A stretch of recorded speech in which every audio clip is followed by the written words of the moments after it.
Hello and welcome back to our channel. So today in this video we are going to discuss about how you can log in your Capital One credit card.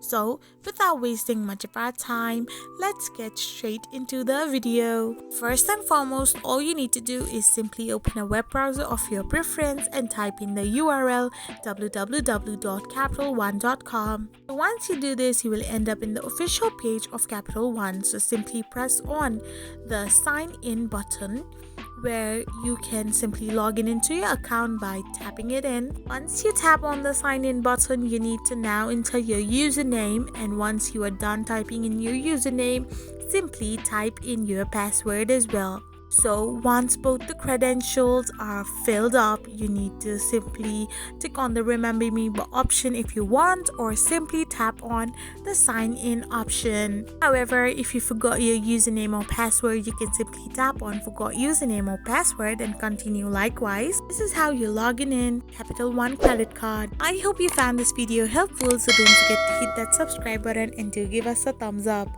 We will be back again with these informative videos.